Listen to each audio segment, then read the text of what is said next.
they had vegetable trade, and then there was instruction. And even though all of us have been here, I'm the youngest there. I've only been doing it for 3 years.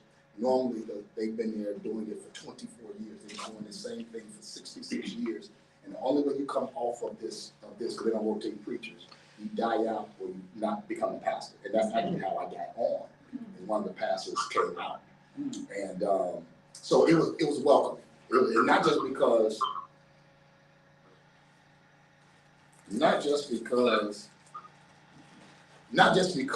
of that I was a guest being there, we were also a guest preacher. I was a guest to that place.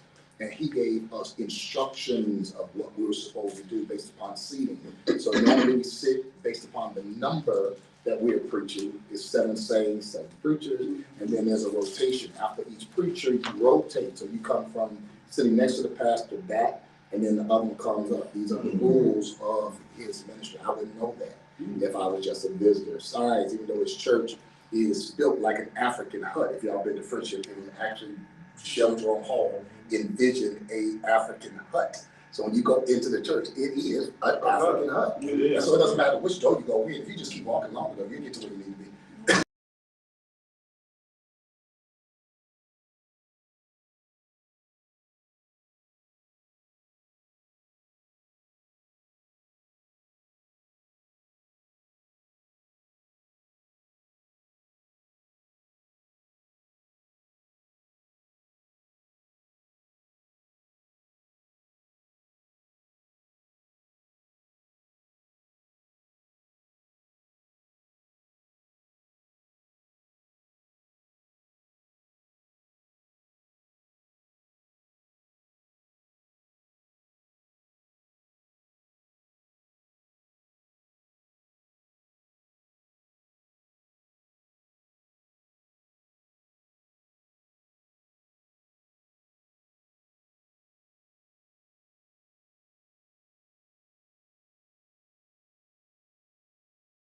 Hospitality, it means you are expecting not members, but what? Yes. You're expecting guests. And it means you desire for guests to come where?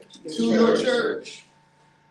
Bad or no church signage is a clear sign of a lack of hospitality.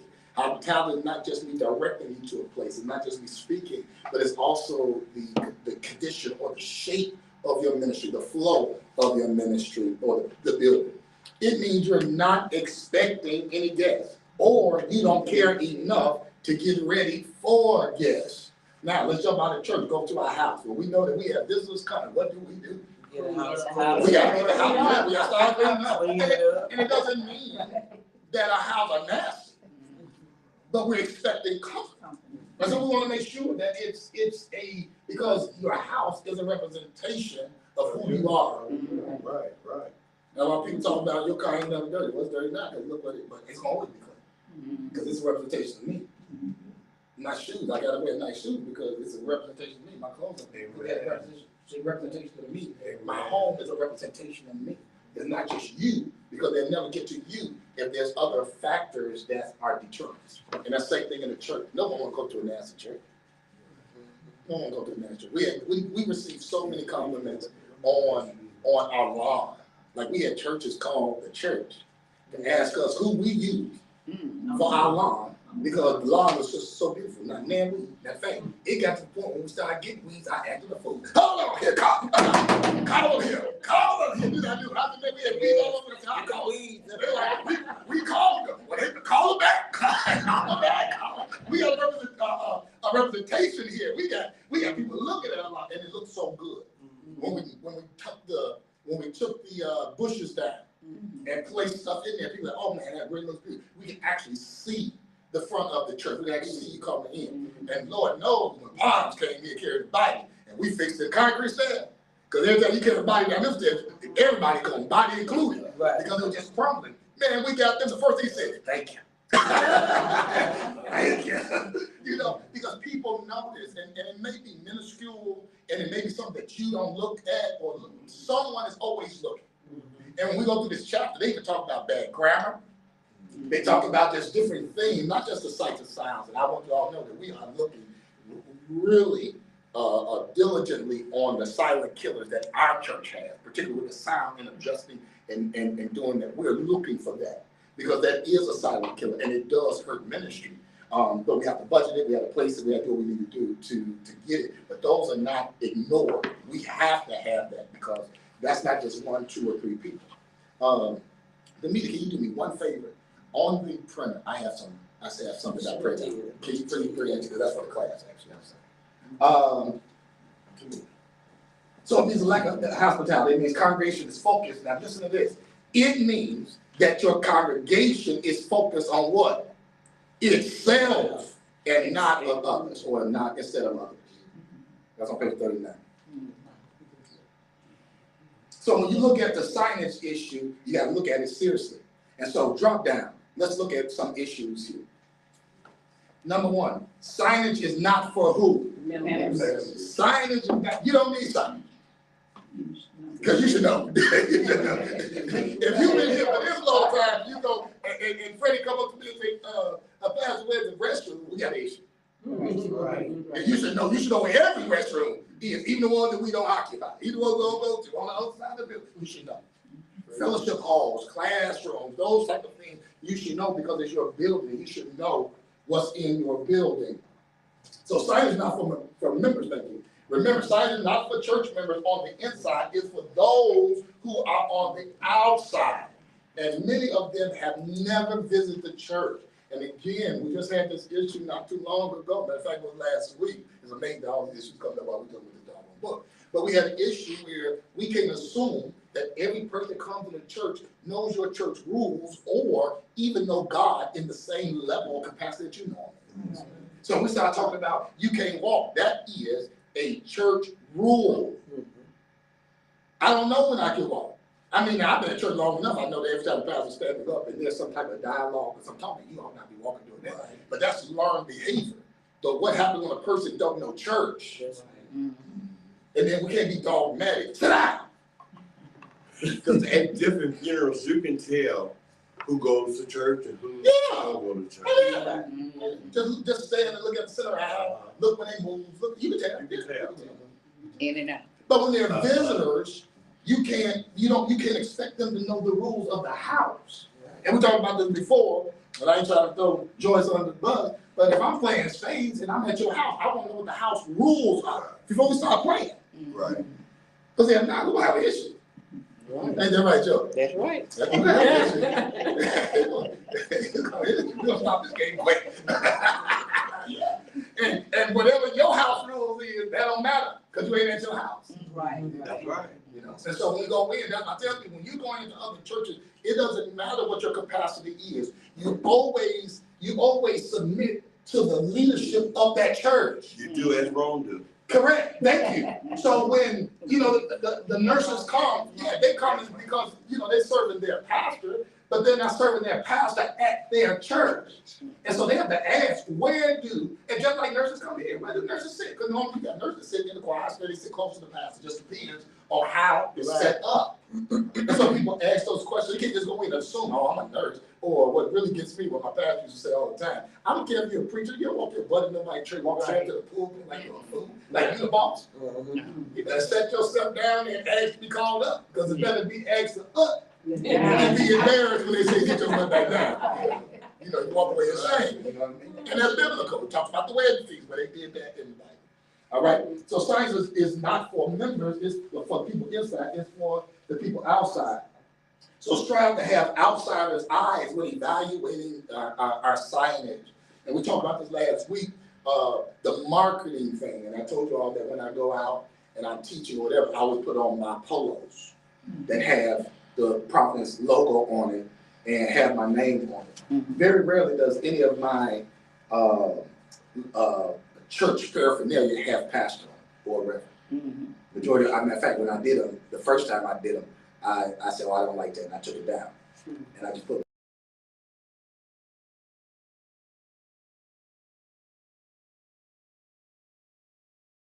your name. Like, Mama didn't call you Reverend because you wasn't called.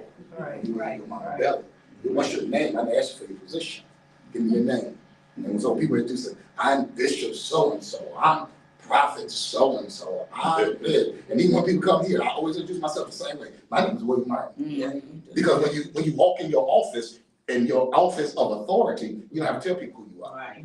It just comes with it. I told y'all before, when I was working, when my boss came on the floor, it didn't matter if he was guest or not. You knew he was the boss. Things just changed. When he came downstairs, it was only 2 levels. When he walked down the stairs, that phone started lighting up. Everybody's phone lighting up. What's going on? Boss on the floor. When he walked in, look, even if we wasn't working, if I was doing something at my desk and it would look like my desk was clean, they say the boss on the floor.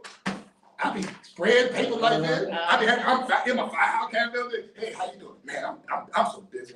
Woo! Man, this school is working. It's hard down here because you don't never tell the boss that you ain't got nothing to do.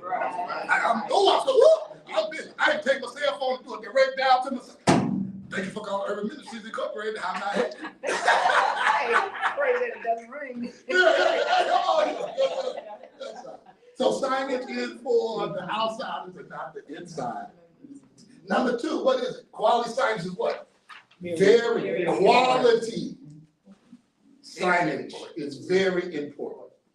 You don't have to spend a ton of money to get quality signage, particularly in the day and time we live in. Ain't that right, Sean? In the day and time we live in, we get quality signage at a discount price. It's not like it used to be. You know, even when Kiko's were doing, you get a good Kiko's poster now. You know, do what you need to do. Hey, you go to Walgreens and get some good signage. It's not that big now. Everybody does it now. I mean, heck, technically, with all that we're paying for that doggone copy machine up in there, we do a good sign on that. Churches have great systems now. These things now, these copy machines and all that stuff, they ain't just for making copies. You can print everything. You print a whole.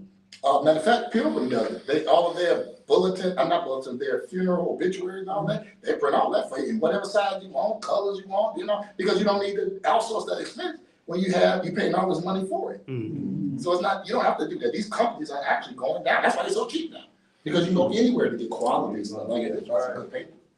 And to me to know, when we come in, somebody send us something, the first thing I do when I touch that paper, I go, oh yeah, this is good paper. I love weight. I love when you know you have good quality paper when that weight is good. My boss used to send out that good stuff when he was sending out some stuff from the boss's office from upstairs. He would never always be on. That was only for him for any communication. It was not to go into the copy machine. It's specifically when he wanted to send it to somebody to impress somebody or business. That's what he would use it for. So people look at that type of stuff. Another thing that we look at on this office is pens. When I came into, when I was getting pad, I said, I don't write no cheap big pens. I only write with 1 pen, and that's gel. That's all I write with is gel pen. If I get a cheap pen, look, I told the we do all them things in the car, man. Go to Quill, I get some gels. Because I get bad penmanship, and ballpoint pens don't work with my bad penmanship. So I get gel pens. So it's minute stuff. But again, when you're looking at, if it's minute, it might be minute to somebody else. It might be major to another person. And so when we're saying, oh, well, I'm welcoming, yeah, you'd be welcoming as an individual, but holistically. And that's why I brought this, because I'm going to show you all something with this. Because this documentation is our church from Google. From Google. All right, so we get to it. The primary external church signs is also very important. You know, the primary external sign, those are what we call the marquees. Yeah. Outside. Someone brought it up about weeks ago when we first started this class, when we started talking about, I think it was Janice, talked about how there's a difference on the original Providence sign and the newer sign across the street. Right. Because when I came and we changed the sign, we did change the time across the street. Only problem is I didn't want to cause an expense to break the sign because we can't get in. No one has the key for the sign on this side, at the original sign. And so I didn't want to break anything to try to get to it. Eventually we will get into it some kind of way. But I didn't want to do it at that time to break the sign. Many times zoning authorities will be specific restrictions on the size and type of sign. I actually put a note here. When I met with our alderwoman, when Pilgrim got their new sign, you know how many calls from the 5th Ward that she got because the sign was too bright at night. Oh my goodness.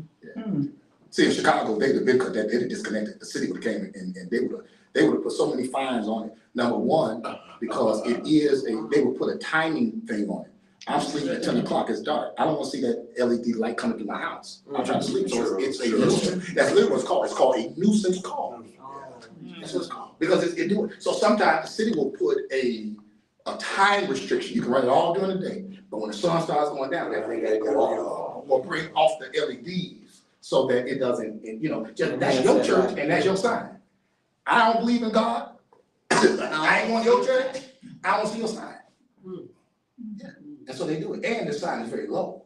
So if it was a higher sign, then it would be above windows. But this is literally right. You open up your window, you see everything. And they got bright signs too. That thing be like you at a concert. You ride down, you almost about to have an accident. It's so bright. Yeah. So I put that in there. I put a note because when we're doing signs, you also have, it's our church, but you also have to be a good neighbor. That's part of being welcoming. You have to be a good neighbor. Okay. The parking lot should have clear signage as well. Guests need to know exactly where to park. And we're working on, again, we're going through this book, not as just to go through it. I'm actually looking at how we make it. We need to do this. Yeah. How do I get into the church office? Because many people that don't know where this church is always park in the front, thinking that they can come in where the office is not in front, it's in the back. And with the design of the church, we literally, and I keep saying this, we flip the church around. So what we consider the front is technically the back. And what we say the back, because you know every time we say something come from the rear of the church. That is the rear of the church. That's the front of the church. I'm saying at the rear. But with the design of the church, we flip the building around. Yeah. And so everybody comes, the majority of our members come through the back door. Yeah. That's the main parking lot. That's the rear. That's the rear, but it's the rear. But everyone comes through. I'm sorry. Everyone comes through. All right, so we gotta make sure we do that. And then I gotta put some parking signs, because when I have guest preachers, I gotta make sure nobody parks in there. I know I don't have them a lot, but it might be a Sunday when I do have one. I don't want to not be hospitable to my guests. Don't we have one? Yeah, well, some of those parks. Oh. Some parks on Sundays, and so it's not bad when I have a guest. But when I do have a guest, I don't want to have to remove the person from being there. You know what I'm saying? Like when my pastor came, that's my pastor. I don't care how y'all treat your pastor. That's my pastor. He came for that funeral. There ain't no way my pastor could park that far. And he was the pastor of. He also served as Mother Lawrence. Yeah, former pastor. Former pastor. So he was not just my pastor. I'm gonna treat my pastor extremely well, but don't park there just because you'll see it's a sign. You see what I'm saying? And that's possible. Yes. And so now when I do have some guests coming, like when he comes back, I'll put a cone just to identify. I don't need to block it. Right. If I don't have a guest, it's a parking spot. But if I have one, it's designated for that person. Because you just want, Okay, people park on the stripes for the handicap, the stripes. Oh, yeah. That's the lines. Yeah, you're not supposed to. that's a long there. design. Yeah. Mama Pearl. Yeah. Sunday she came, and it was a Sunday or the funeral. One of these times she came, and all of the handicaps were taken up. And I said, Mama, Pearl, I didn't want to choose in a second. I said, Mom, we can't get you walking like that. Pull right up here. It's okay. Just pull up into the. No. Pastor. No. You ain't gonna give me no ticket. I said, they come and said, no, that ain't true, Pastor. That ain't true. They will come in your parking lot. And if it ain't then, I said, it's okay. She said, nah. I said, okay, this is what we do. When it's time for you to leave, just let me know. We'll bring the car up to you. So you don't have to walk. Because it was a distance to walk. I think it was at the funeral, wasn't it? Yeah, that was a funeral, yeah. There should be clear signage pointing to the entry points. I don't even talk about that because we talked about that when coming into the building. We have so many doors, and I've literally watched on the camera laughing at how people go around this building touching every single door until they finally get to that door. I mean, I'm wrapping around. They come all around here. We got so many doors in place. There's a pull, go to the front door, pull, go to all the other pull, and they finally get to the door, and they pull. They say, whoo, I see a button. Ding dong. Because they don't know. We don't have signage for it, When I go into Pilgrim's parking lot again, I started doing this more and more as I started going through the bus. So when I went to Pilgrim's parking lot, I know that when I go through, because if you notice, there's only one way in Yeah. and one way out. There's a sign that says entry, Right. exit. Mhm. And so when you go in, soon as you go down the proper way, you see a sign hanging outside the door saying office. Mhm. You see it out there. Right. That's the door. You go, because normally we always go to what? The front doors. But everybody's front door is not their main entry. Okay. Excuse me. The two must signs are for handicap and guest parking. For handicap and guest parking. And we've been talking about this too, getting the overlay of it. We gotta do the parking lot. So we're working on it. These are things that are working projects, but it costs to do it. But yes, that parking lot should be blacktopped. Those yellow lines should be clearly identified, because now we got bifocal lines out there. You look down, it's everything. And so we have to clear it, make sure it's clear lines and handicap signs. Because where I parked is technically the handicap. That's handicap. I flipped it when I got here. Because when I got here, that's why I put the sign. I flipped it because I didn't want to put my dog on car under that tree. And that tree was messy when it's springtime. So I put the meat under the tree. Oh, it ain't quite under the tree. But I do think that mess. That last one catches on. And then you come out there, bird boo. When I got here, man, I had a turkey boo boo and I was sitting on the car. They finally killed that turkey. Yeah, they finally killed that turkey. So you want to have. Who killed that turkey? No, I ain't touching. He used to come he just used to come, and we knew him because he had a limp. Yeah. Yeah, he got a limp. And maybe what, 2-3 years? Oh, yeah. He gone. He stopped coming when Sandy left, didn't he? No, he That stopped was his before favorite then. car. That was his favorite car. Oh, but he said, nah. He sit right there on that I car. got a picture where you were right Oh, yeah, there. he sit right on. On Pastor. Oh, yeah. One time, Demeter couldn't even get to the church. He was sitting on the doggone On the steps. steps. Chilling. Oh. He's like, this is my house. I went into the side that ever go down there. When we started moving, that's how we get a limp. He was a hurt bird. Yeah. And then all of a sudden, he just disappeared. He came to church for healing. He was, hey, Fred, he was gonna get healing, all right. Yes, sir. Yes, sir. Deep fried. Deep fried. Handicap and gas. Handicap and gas. And even if you don't have it, have people out there. So if you all notice now, and the majority of you all come so early in the morning, you all see it. But Wayne does it all the time. When the mothers, seniors, or people that need help, when they come in, I send Wayne and Deacon Sam's out to make sure we get them in. And they expect it, just like Ruth expects it with Ruby every Sunday morning to get there and for me to open up the door for them. And they don't even need no help. They just like to play early in the morning. Get out of the bed playing what I'm gonna do with Pastor. And I'm tired. And so we do it. But we have others that come and need the help. And so if it's not designed, designated, or all of that, or they need some help, we need to make sure that we get them in. We don't want nobody to stumble, we don't want nobody to fall. He'll tell you when we left the church, they were in line getting the food, and one woman came right around the corner, had her food, and she was gone.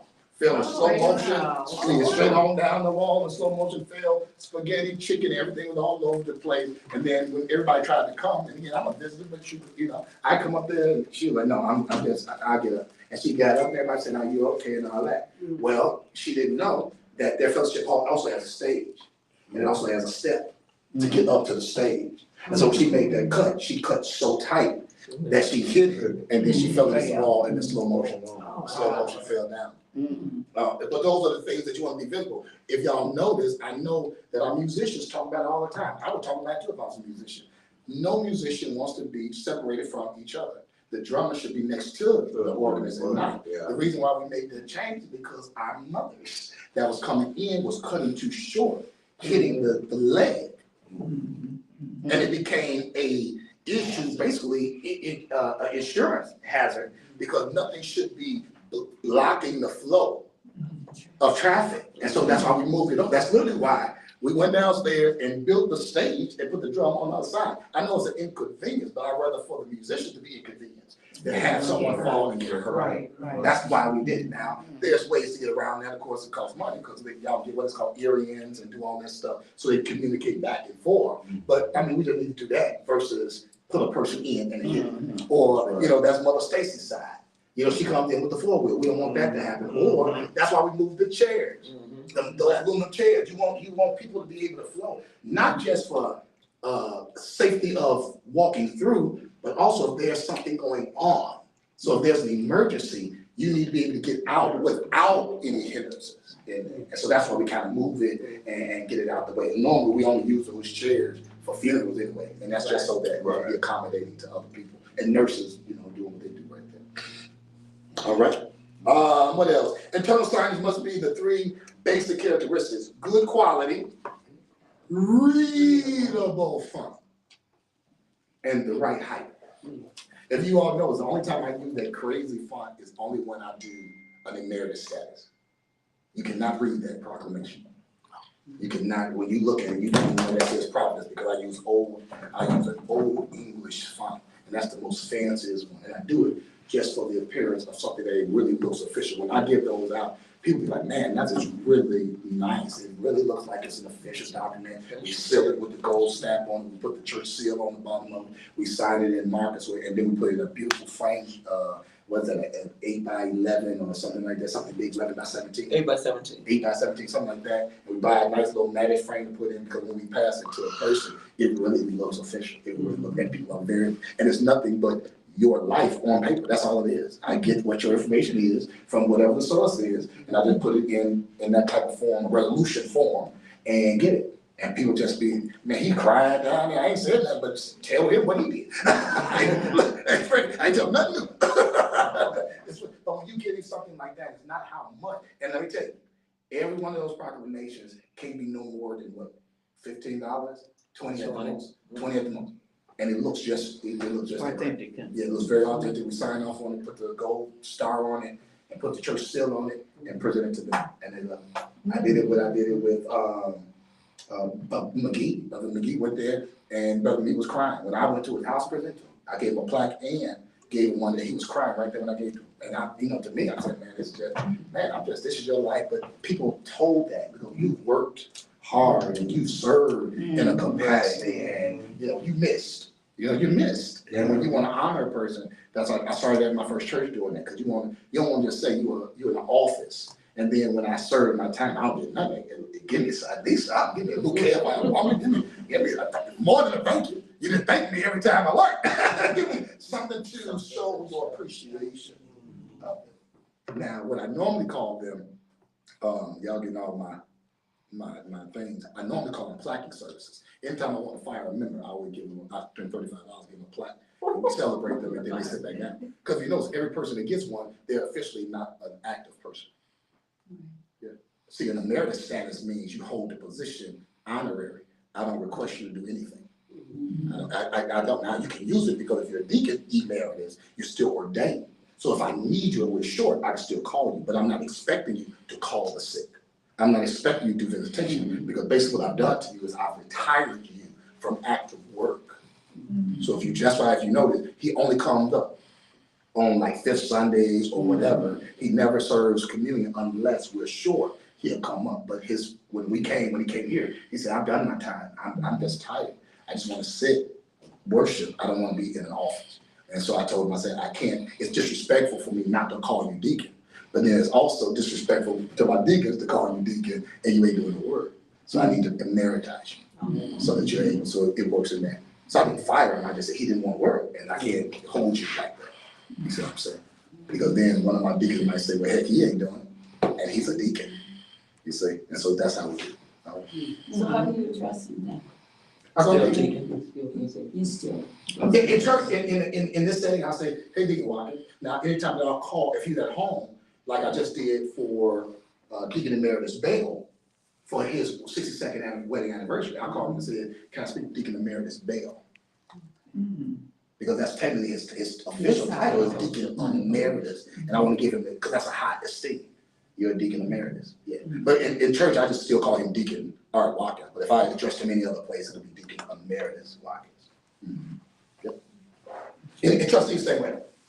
Trustees, same way. I would call them, trustee so-and-so in some other setting. And I say, trustee, that's Emeritus, because I want to give them their respect. Okay. They earned it. They earned it. You've been a deacon in multiple churches for 44 years, you earned that. You work. All right, let's see, all signs should be friendly and communicate an attitude of hospitality. I skipped down to the quote. Those, look at this, look how rude this is. Those bringing food or drink into the worship center will be asked to leave. Oh, I hate that. Yeah, come on here. I hate to see people drinking water and stuff in the church. What did you do before, what? I'm fanning you because it got you. It does, it gets me. So this is my stance on it. This is my stance on it. I drink water every time. Any musician that comes in when they're tired, they drink water. Any mother that requests water, I give them water. I can't, I'm not a stickler for that because I do it. And it's not, so you can't say it's based upon your position. No, it's based upon the need. Because I have water there every Sunday, even though I may not drink it. When I need it. So if a person is bringing in water, obviously there may be a need for water. So I can't say that. And that's old church. They used to have signs, and I used to come up in here. I can't, when I first got here, we had board meetings up in here. I'm going to the sign off that board right there. It said no food or drink in here. And every time I came in here for a meeting, for a morning meeting, I had a donut, a bagel, or I had some coffee. To every meeting I come to. And I said, I can't sit there and have a sign that says no food or drink, and I'm the one, because I have to lead by example. So guess what I did? I took the sign off. Took the sign off. Because that's just old fashioned. That's just old fashioned. We moved on from that. That's another church rule.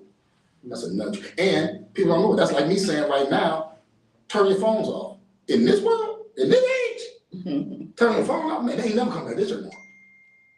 Now silence your phone. Let's say need to silence. Now silence it. Now I say that. I don't say cut it off. I say please, out of respect for the family, particularly for a funeral, please, for the sake of the family, can we silence the phone? Because majority of people younger, they don't carry Bibles anyway, so that you don't want them to read the Bible. They got to. They have their phone. Or you don't want them to, that's like saying that means Sean can't do his recaps or do nothing. Turn your phone on. This is a visual, virtual world we live in. You turn that phone on, nobody gonna see it. And I'm gonna show you why when I get to it, why this is so important. Because this is not from Providence, this is from Google. This is how people look us up, okay? Real data, all right? Mobile signs can be very helpful for guests and for the church. Many churches, for example, don't have the same parking requirements during the week as they do during the weekend. Like I laugh, I do be looking at the cameras. I look at all y'all pull up the parking lot. On Sundays, it's like every time a person comes to church, even on non-church days, they still park as if it's church. So no one still parks up. I be like, why are y'all so far back? Y'all just come in for a minute and they go way back to the middle. The whole parking lot is clear. And they go way back. And I'm like, golly, why? Come on up, come on. Even though I tell people that come, visitors during the week, doesn't mean it will be, just pull up real quick. No one is here. The church, particularly on Monday, church is closed. Ain't nobody come here. Mailman blocks you anyway. Oh yeah. He gonna come in, so if you park, he gonna block you. That's his job. He gonna block you, do what he gotta do to keep on moving. But so sometimes you need to have mobile signs for that. Church leaders should conduct a signage audit at least once a year. I've already have done that. I've looked at our marquee. One, we need to change the marquee outside. This is not in the book, but it's just applicable. What's the name of our Donovan Church? Providence Baptist Church. That's the name of the church. The name of the church is Providence Baptist Church. The building says Providence Baptist Church. The original sign said Providence Baptist Church. Across the street, it said Providence Baptist Church. What's the name? I knew it was 11. Why is it 11 forever? Is that a law? And we were just talking about signs in your phone. So what's the name of the church? I remember when I first got here, God bless the soul, they cursed me out. I throw me out this church. I was didn't make any game on the head and change the name of our church. I had to go all the way back to the files of 1947 to the charter to prove in a meeting that the church's name, legally, you can call it anything. You call it Providence, fried chicken back. I don't care what you call it on the street. But if you want something from the state, it's Providence Baptist Church. That's what the name of the church. That's the legal name, the charter name. Somebody told me that when they built the building, they have enough room to put missionary Baptist up there. That's what they told me. Oh, he didn't change the name. They just didn't have enough room. So you mean tell me in 1927, we didn't have people that could make smaller letters to put up on the building? I said, no. And they told me he didn't change. They were having holy huddles, hellish huddles, Talking about he done changed the doggone name. I had to indicate such an issue. You remember indicate such an issue. I had to go get the actual charter. But on our welcoming package, doesn't it have Providence Missionary Baptist Church? Yeah, that's not for it. That's how old that welcome packet is. Yeah, That's how old That's that old. Yeah. That was Because even with Marquis, Yeah. we were using missionary when we got Marquis. yeah, but we did that packet when he first When I first got came. it. I mean, it That was was still packet. missionary, That was but it. it's been changed. Oh, yeah, because I mean, he gave me the packet, that's when. No, that's all. Yeah. No, I'm just joking with you with the packet, but that's an old packet. And Danita and I have been talking about updating the packet because everything ought to flow. Mhm. Everything should flow. They should know. And so if you notice the distinction, my home church is not Providence Baptist. It's Providence Missionary Baptist Church. I add this of Chicago just to distinguish, but I don't even refer to this church as Providence Missionary. I always say it's Providence, the PMBC. I don't say PMBC. That's why my email is jacked up because when I first got here, I put pastor of PMBC, Rockford at Gmail. And that's only because when I came here, that's what I thought the name of the church was. And then realized that name of That's the how church. we all go. Somebody decided to change the name of the church, and then I followed the change. But legally, that's not, you say Providence Missionary Baptist Church, it's not coming. You're not gonna get it. Nothing from the state, because they don't even we're not even registered in that name. Mhm. But you call yourself what you want. Mhm. But when you want some legal stuff. I had George Shelby, when she called me, was talking about the name. And she said, you call me that, but when it's time for something else, I think it was like Shelby or This whatever. my name, Phillips. Phillips or something, yeah. She said, no, this is what you need to put down, you know, because there's a difference. You call yourself whatever you want, but legally, when it comes down to legal, you have to do what it is. Just like your birth certificate. So did one Right. one of the pastors, preachers just decided to change it? So there was and I ain't gonna even jump all the way into it, because there was a fad that hit the black church where if you had at least one missionary, that everybody started changing names. Everybody church was Baptist churches. We just started doing the missionary stuff. From, you had one person that went across the seas one time and they changed it. Everybody started becoming missionary. Back in the 70s. Back in the, yeah, that was, they just started. They just started changing names. Because I mean, like I say all the time, we did like we had one here, the woman that got the cross above the. Yeah, went over there. No, it's fine. But the problem is that that's just like me. I mean, technically, I can change the name of the church right now to Providence International. I got a person, Reverend T.J. Addington is from Hong Kong. That's where he's born. That's why he speaks 6 dialects of Chinese. And he has actually been to over 60 countries doing missionary work. I ain't changing the international just because I got a person that comes from a different country. No, you don't do that. You for what? And in the book, it tells you when we're publicizing what every church is not the same. That's why I tell every preacher that has a vacant church opportunity, you need to make sure that their doctrine lines up with what you're teaching. And we just had a preacher that went and got a church. Heck, he wearing foolishness I ain't never seen before. I don't even know what the heck this denomination is. I said, you were born, your daddy a Baptist preacher, been a Baptist preacher, pastor for 45 years, and now you gotta walk to the pulpit looking like a dog, an old pharaoh with all this black crap on and that smoke coming and crap. What the heck are you doing, dude? Just because you want to pastor that bad? Then he teach the same doctrine. And we doing that. Sometimes that would be fit, that fits their personality, what they want to do. That's what he wanted. He wanted the pastor. So now I gotta change my whole doctrine. Right. I'm gonna change my what I believe to fit the church just because so I can sit in that seat. And so the book talks about how your doctrinal statement, what does the church believe? Because all Baptists don't believe the same thing. There's so many Baptists. So what that white Baptists are different from black Baptists. National Baptists are different from progressive National Baptists. National Missionary Baptists are different from full gospel Baptists. I mean, it's so, what do you believe when you're studying? What's your principles? What's your core principles? What are people learning? Okay. And then I put here, everyone, I highlighted, everyone can play their part. Everyone can play a part. It's our church. I think we ended that last week. It's our church. Some stuff we should not let go. We shouldn't say, oh, that's just how they are. No, we need to start checking people. We need to start getting order back into the church. We just need to get order back into the church, discipline, structure back into the church. And everyone can play a part. The front door we often forget. What led to what led you to visit our church? And then he talks about how it was an innocent conversation. And then he says, we visited the church website. When you go down to the next paragraph, it says, guests use Google to search for local churches. Stop right there. If you go onto our Google page,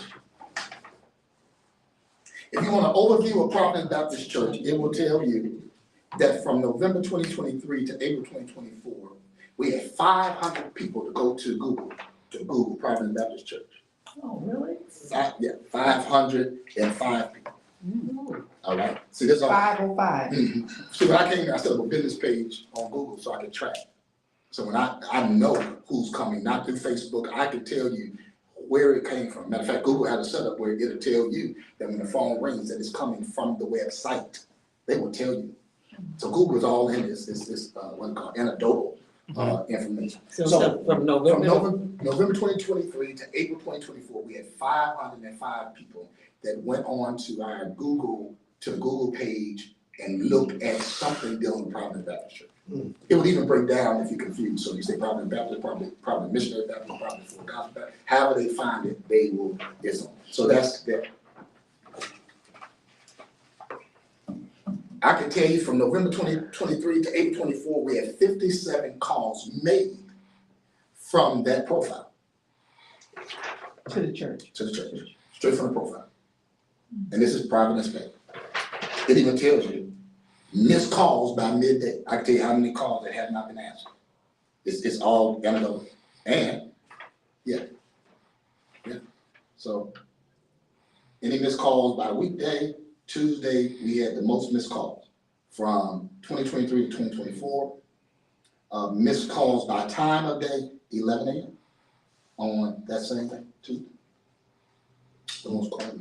And it gives you the right. For people going to the website to get directions, since we said that everybody knew where Providence goes, we know that's a lie. And I feel like Maury Povich, he ended that, that's a lie. From November 2023 to April 2024, 301 went to the website, to our Google page, just for directions to get to Providence. For 1 year, 301 people. 301 people. For directions. From November 2023 to April 2024, there were 147 individuals that went to the Google profile to be directed to our web page, our website, because the Google page is different from our website. 147 people did that, and it was 147 clicks. They call it website clicks.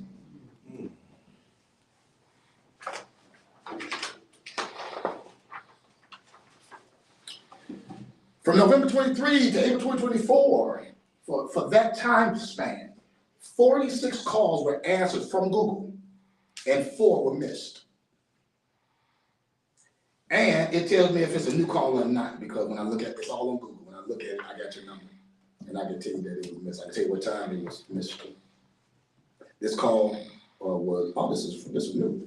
This call came in, you would have missed it anyway because this was on the Saturday. March 30th, 815-494-0376 called at 11:49 a.m. and that was a new call. And it came from the Google page.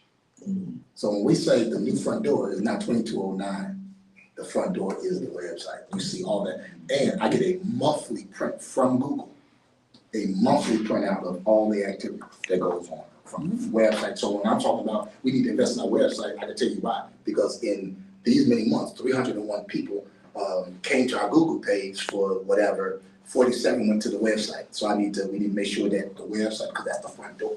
And Google did this some years ago. This is the newest, the business page. You can create it, they go in and it tracks it for you. You don't have to pay for it, it's a free service. So that's how you know who's looking at you. And then I had some other stuff I think I printed. We don't know if any of those people actually came No. here, right? Nah, I wouldn't know that. But I do know that they asked a question or whatever. Also, we can tell, we was talking about Yelp. And those are the ones who do that. Google has that too, because you can be 5 stars. So our rating for our profile is 4.6, which means one person out of from that Google thing gave us probably a 4 versus a 5 star. Were you checking with Google before we started this book? Mhm. Oh, I've had this, I brought us onto this when I first came. oh, I'm about marketing and numbers, cause when people say, oh, that's not true, I'm looking at numbers, I'm factual. So people tell me this, I say, oh, well, that's not true because this. See, when people say, oh, I assume, I don't, your assumption, my dad used to say that about us. Yeah. Right, yeah. I don't know assumptions.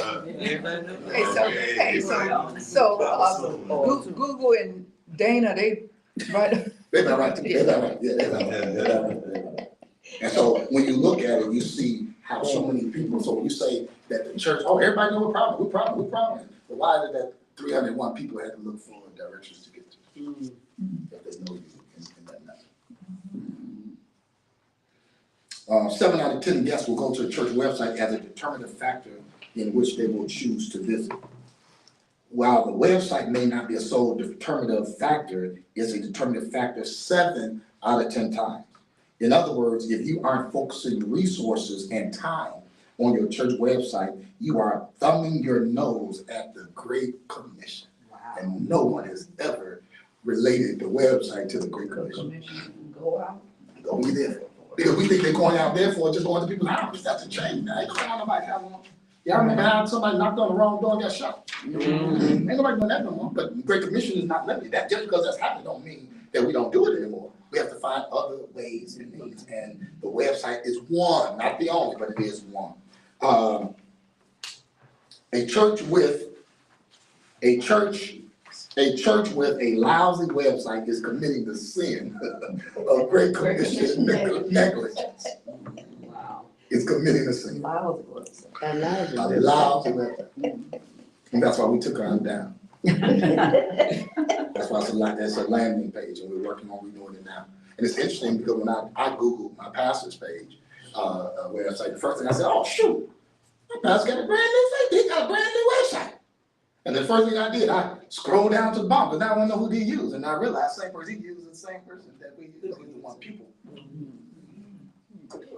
Because everyone knows that that's your main, that's it. People want to see the picture, and I've gotten out of that because I've never liked my image. I never liked the church's image to be the pastor. The church's image should be the church. That's why when I came here, that's why I'm on our programs right now. You see the church, you don't see me. Because me can change, the church will always stand. Right, right. And so you never villainize the church, and that's how we build up the pastor versus building up Christ. Right. And so that's why I don't put pictures on the bulletin on there. For what? If y'all going to the sanctuary right now, ain't no picture of me on my and it's my anniversary. And I ain't got no picture of me on my own anniversary banner that's hanging up in the church. For what? It's an honor and privilege to serve for 5 years at the church. But I'm not the church. I just lead a body of God's people. Ain't even my people. These are God's people. And so I don't do that. On nothing, you'll see my image here. So do you think people Now you do. kind of judge whether or not they're coming to the church by the way the pastor looks? Oh yeah. Yeah. My first church, I hung a banner outside. I had 15 single women come the following Sunday. My church grew by, my youth department, young adult department grew to almost 45 people in less than a month. Oh, wow. Because the picture was a single pastor. It went for the word. Right. That's why I enjoy it. That's why I tell Right. anybody the best growth in a church is always slow growth. Fast growth is always an issue. There's always a sickness when the church grows that fast. And then it goes down. Did you advertise? I put my banner, there was a banner of me, Yeah. a full picture of me. My Yeah. hand was showing it, there wasn't a ring on it. And I had other preachers that were there, so it was come to our installation service. And I'm gonna tell you, one of the young ladies literally said, I've been passing by this church all the time, they never walked up in, but I saw that banner hanging on the front. She came there following us. And she was a member too. Did she stay? Yeah, she stayed till I got married. Cause she came right in the room. Hey, I never guess did. you The figure out preacher, the preacher was preaching. He said, I got the same problem you got, because I went to his church, and I promise you, God must have only put women in that church. He had a membership of 500, and I'm sure that 483 were all women. Oh, wow. Mm. Oh, He wow. was single. And when he got married, That church could go. I know he was It there. moved on. No, no, yeah. Oh, wow. So they wasn't after no So good we say, reason. when you say when you come in for, when they come in for different reasons, that's why. And so that's why I've never been attracted to putting my imagery on there. You come for the church, not the person. Because the spirit is the person. When people say, oh, I can't, if you ain't preaching, I don't want to hear that, well, that means you're not spiritual. Because you know that the word can come through anybody Yes. and it can touch you, and that might be your day. I never forget, I don't want to put them out, but when I came in August, on Men's Day, and they was expecting a certain preacher to preach, and when they realized that he wasn't preaching, I was, four of them got up from the balcony, walked downstairs, and went out there. Well, I was glad that one didn't. So, you know, it happens. It happens. So people looking at the website, they're not just looking for a place of worship, they're looking at everything. It's not just the preacher, it's the what you offer, it's a lot of stuff that goes into when I look at a website. I looked at my home church website just to see if he updated because it was a very bland website.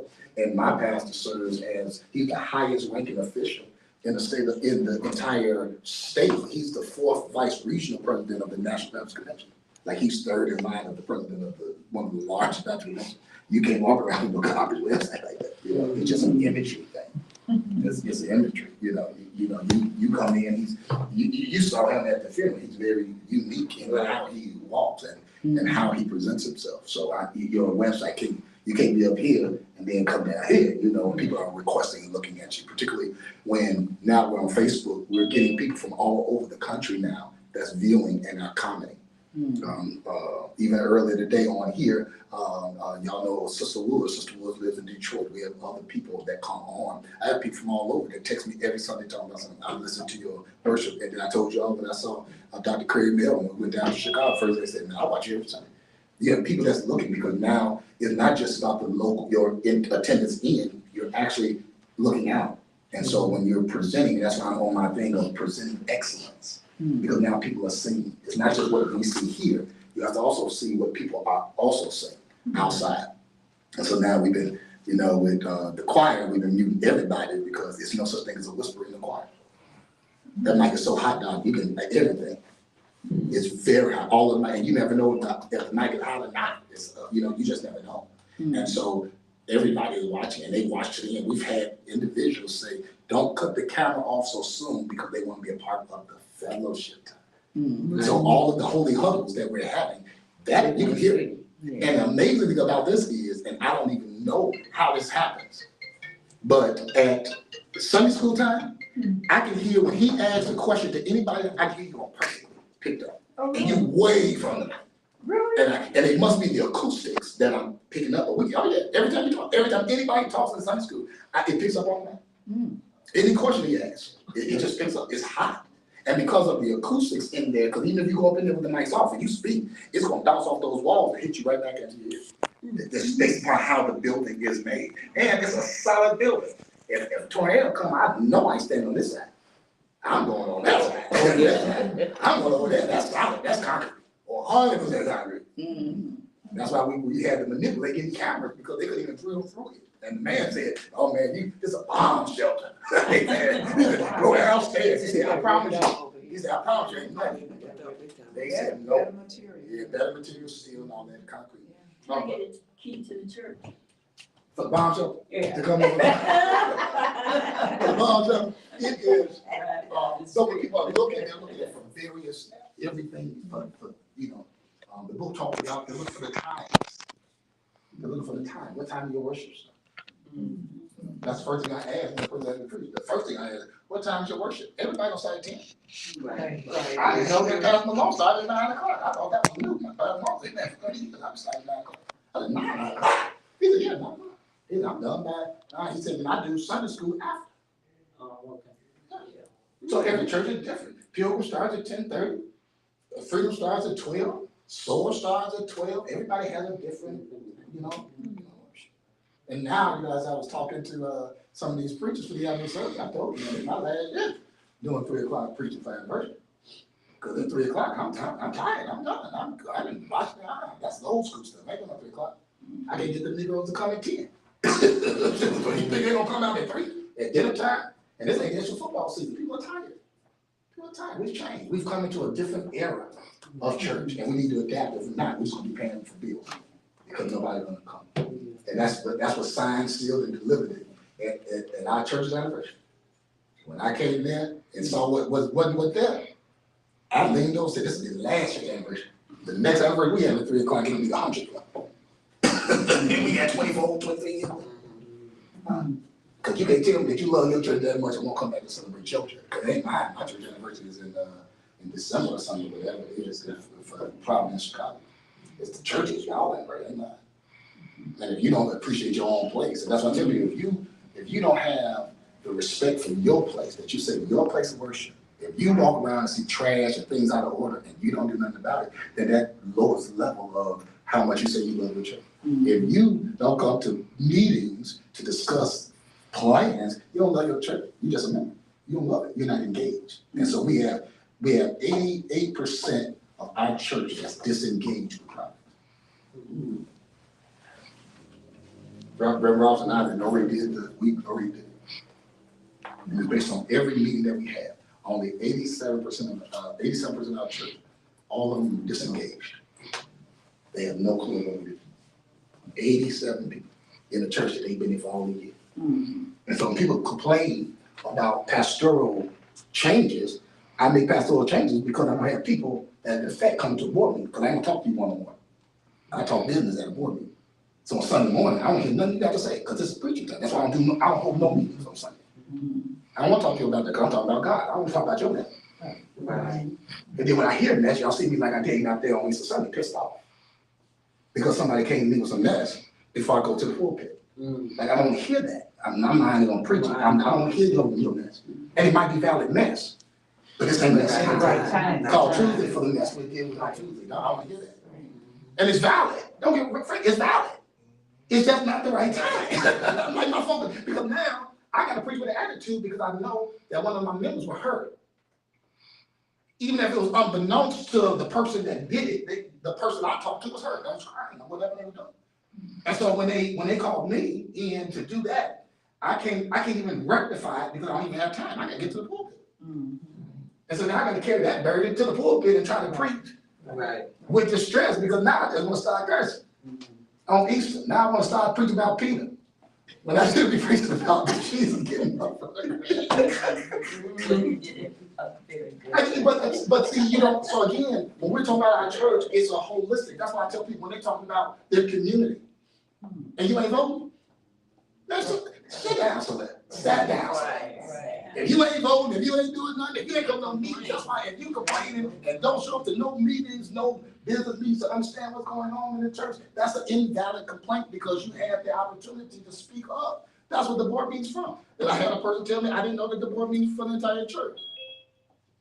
I said, you've missed every announcement that I've made about the board meetings coming up. All members are invited or encouraged to attend. On the scoop, I put it on the scoop and say all members are encouraged to attend, and nobody comes. Coffee conversation is the most informal place that I want to do, just to talk. And you know, I guess, pardon? You would come to the, coffee conversation. We just sit there and chill for 1 hour, they're kicking. Yeah. Drink coffee. Yeah, I was gonna say, when you say, board meeting, maybe a lot of people just feel it's just for the, board members. Instead of like if you say, well, we having a church meeting, that's different. Well, not a church meeting. I mean, but that's what, then you So may when you think, saying then the you may title think, is mixed. yeah, I think that's what gets people confused. But Like this person say, well, I didn't know. I literally invite every time we have all members. You remember? I You're encourage. invited. I say encourage to attend. It's a meeting for the church. Every decision, when they talk about benevolence, bereavement, all of that, those decisions ain't made there, those decisions made here. And so if I want input, I want input from here, because I'm gonna make, the decision gonna be made, and I just told me this, I make decisions based on ignorance. Because I make a decision based on an overview of the church. So I don't care about your feelings, because your feelings are invalid because you didn't come to a board meeting. Right. So if it hurts you when I make a decision, I got 11 people around this table that vote. And if you don't come to a meeting to sway a vote or to say the importance of why we do X, Y, and Z, I'll make a determination based on my ignorance, which literally means the lack of knowledge. And I'm not gonna hold the meeting up because nobody comes to the meeting. So I make a decision. So the culinary, repast, benevolence, everything else that we do is here. So when you won't get it, that decision already been made. Because we've hold stuff on the agenda for almost 3 months. So if you don't come, that decision already been made. And so when a person comes back upset about a change, you can't get upset because you're not. But if you're there, only the board members can vote on something. Right, the more members vote, but your job is to give information to the board to vote, to make a wise decision on why we need it. We vote on it, but if the people are here, what's the question? Okay, and we're taking notes. Anytime a person's speaking, we're taking a yes. And I would even hold the vote over. If it's that hard, if it's that way, I will hold the vote. I'm holding right now. I got a vote that's been on our docket for three months, 3 board meetings. I'm still holding. I'm holding there because this is when you make a decision on part of the people, you want the people's voice. But they get back to the leader, and that's why I tell people in the board, your board member, you're a savior. When they come up to a major decision that I can't make a pastoral decision, what do? I send out the word to every board member. Because I tell them like this, Jesus is the only one that's going down this hill. I ain't down on the hill by myself. I want everybody, and we go through threads, text messages, why we should, and then when we get to all this, why we shouldn't, and once that we said, now let's take a vote. So now when someone comes back and say, Pastor did, no, Pastor didn't do it. Here's the roll call. Because I don't make those type of decisions.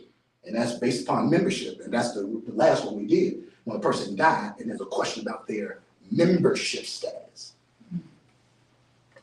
I ain't gonna make the decision because then it'd be biased. Because I might say yes and then it might be not. You see, so those are why we have those meetings. The board state the church leaders are gonna come back up and make sure that we get that back out. There was some information I was waiting on before I can do it, and I don't want to present anything without accurate information. And I didn't have accurate information at the time, but I will have it after the meeting today at 5 o'clock. All right, we 8 minutes over. Yo, what, since your partner not here, You know what, I ain't no time. you're so good. Oh, you got done with No, that? I ain't got nothing, hey, it don't bother me, I'm not limited no time. No, I'm saying you normally act up around this time. You know, he's not. But your partner ain't here, so now it ain't you. I see you Oh, pushing. yeah, I push you. Come on. Again, let's keep the mailman's family. His funeral actually was going on today. His name was Jay Larson. Yeah. Actually, not too far from here. Isn't St. Peter around here somewhere? On Church or something? That's over by the roundabout that way. Oh, it's over there? Okay, so that's where his funeral is.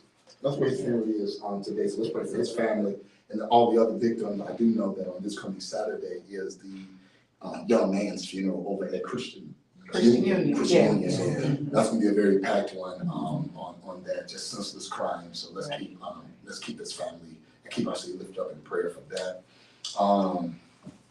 And then all of our sick, shed in, and bereaved families, Mother Bragg. Yeah, she's on Zayden Bragg. Mother Bragg is in the hospital. Is she still there? I need to check. Okay, let's check and see if she's still there. But we want to make sure we keep her lifted up in prayer. Mary Barnett, we want to keep her lifted up in prayer, and all the ones that we do down to pray for. Right.